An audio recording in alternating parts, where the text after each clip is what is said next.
And what I want you to think about is the gut. Again, it's immune. The 70% of the immune cells are there. What happens in the gut is you get stress, you get different kind of pathogens that can happen, you get inflammation going. When you get inflammation going, you can start having breakdown and damage of the gut. They can have loose stools. They're starting to experience more problems. If there's different like foods, I think many of us have experienced, having a little bit of a food upset. Those digestive disturbances can all impact us.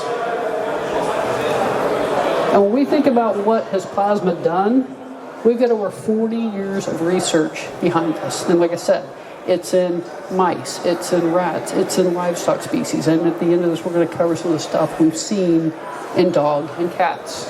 But what we've seen these plasma proteins do, when we talk about their functionality, being a functional protein, we've seen improvements in the gut function.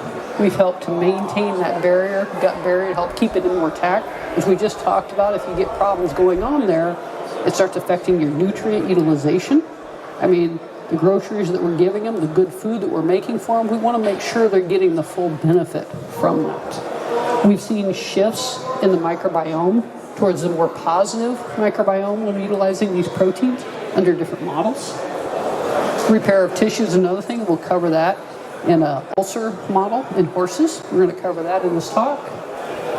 We've talked about the immune response. Other common things we've seen is improvement in pal enhancement, the food consumption, when utilizing these proteins within the formulas.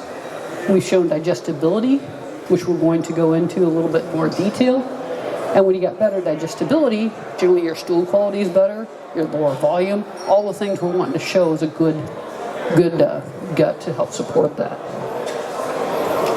The other thing that we've seen with this is reductions of inflammation, reductions of the effects of stress, and you'll see different ones here with the transport, and then also in diarrhea. So as I said, there's a lot of publications out there. If you start Googling this, you get over 600 plus publications. This plasma has been researched a lot.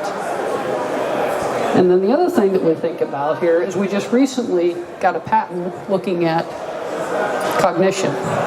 If you look into the human literature, there's also what they refer to as the gut-brain axis. We referred to earlier talking about the common mucosal immune system, but there's also the gut-brain axis where they're learning a lot about what's happening in the gut and how it can affect the brain. And so we had done a mouse model where we were looking at and also showing benefits on cognition. Again, I don't have time to cover everything, but there's a lot of background on this.